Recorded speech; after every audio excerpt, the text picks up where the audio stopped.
Bonjour à toutes et à tous, je m'appelle Alexis Mercier et je suis étudiant à la maîtrise en sciences infirmières à l'Université Laval sous la direction de Vincent Couture. Il me fait plaisir aujourd'hui de vous présenter mon projet de maîtrise qui porte sur les enjeux parentaux suivant l'annonce d'un diagnostic prénatal avec pronostic réservé, un projet qui s'inscrit dans le projet Pensée initié par Marianne-Olivier Davignon et Vincent Couture.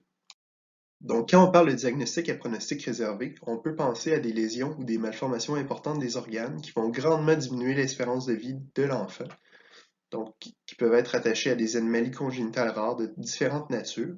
C'est en effet un problème qui existe au Canada. On parle d'une naissance sur 25 qui est touchée par les anomalies congénitales. De plus, c'est une problématique qui vient vraiment opposer deux concepts parfois non associés dans l'esprit des gens, qui sont donc le début et la fin de la vie. Donc, les familles qui sont confrontées à des annonces de ce genre-là sont donc souvent mal préparées à une telle annonce et ça vient vraiment mettre en place des choix déchirants à prendre pour le futur de l'enfant quant aux avenues de traitement à privilégier, que ce soit vers des soins curatifs ou encore palliatifs. Il y a plusieurs enjeux éthiques soulevés par une telle situation qui est l'annonce prénatale d'un diagnostic à pronostic réservé et ils seront d'ailleurs soulevés lors de cette présentation. Donc, l'objectif principal de cette recherche-là, c'était d'explorer l'expérience parentale, des processus de prise d'information et de décision des parents qui reçoivent un diagnostic prénatal à pronostic réservé. Donc, cette recherche-là, de devis qualitatif descriptif, cherchait à venir comprendre le vécu complexe de 13 familles endeuillées qui ont été recrutées par échantillonnage raisonné auprès d'organismes communautaires de la grande province de Québec dans leur expérience parentale de diagnostic anténatal à pronostic réservé. Donc, on avait dans nos critères de sélection le fait d'avoir reçu un diagnostic anténatal à pronostic réservé et d'avoir recouru ou non aux soins palliatifs des périnataux.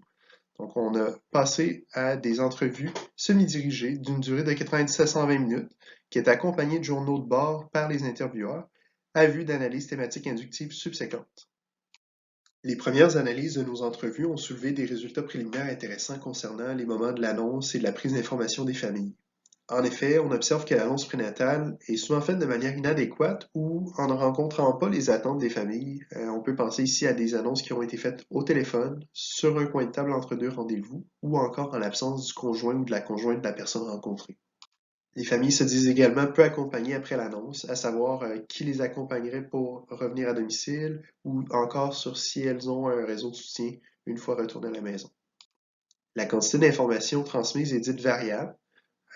Ça peut être explicable entre autres par l'unicité de certaines maladies congénitales rares sur lesquelles le clinicien transmettant l'annonce n'aura pas nécessairement d'informations sur le vif. C'est une situation qui est souvent corrigée par la suite, mais qui reste un enjeu également. La qualité de l'information, elle, semble être intouchée lors de telles annonces. Les familles se sont dit satisfaites par celle-ci. On observe que les cliniciens rencontrés lors de l'annonce ne sont pas toujours les mêmes. On peut avoir des médecins spécialistes, des généticiens ou une combinaison des deux. Dans tous les cas, toutefois, on observe qu'il y a un réel malaise vécu par ces cliniciens-là lors de l'annonce. Concernant la prise de décision, on observe que les familles se butent souvent à des délais serrés qui leur sont imposés pour choisir de la ligne de traitement à privilégier pour leur enfant. Ces délais-là courts s'expliquent entre autres par le fait qu'à la 24e semaine de grossesse, un comité d'éthique doit siéger pour choisir de la meilleure marche à suivre, donc pour respecter les convictions des familles. Elles sont fortement encouragées à prendre cette décision-là avant la 24e semaine. Donc si on est à la 22e semaine, ça va très vite. Un autre enjeu soulevé, c'était le fait que toutes les avenues de traitement ne sont pas présentées. En effet, les soins palliatifs périnataux sont très peu abordés dans de telles rencontres, ce qui peut nuire finalement à l'accessibilité aux soins et au consentement libre et éclairé. Les familles ont évidemment un choix très difficile à faire, plusieurs idées qui s'opposent, donc le bien-être de l'enfant versus la volonté de le connaître, la création de souvenirs. Il y a un isolement très fréquent réitéré par les familles dans la prise de décision. Et dans tous les cas, on a des impacts à long terme qui sont suite au décès de l'enfant dans le suivi postnatal qui manque. Pour conclure, on observe que l'annonce d'un diagnostic prénatal à pronostic réservé, c'est quelque chose de très difficile. Il y a un malaise certain chez les cliniciens qui nuit à l'accompagnement optimal des familles. Et jusqu'à date, on a seulement rencontré des familles qui avaient opté pour l'interruption médicale de grossesse. Donc, par la suite, nous essaierons d'aller collecter le vécu de familles ayant privilégié d'autres avenues de traitement.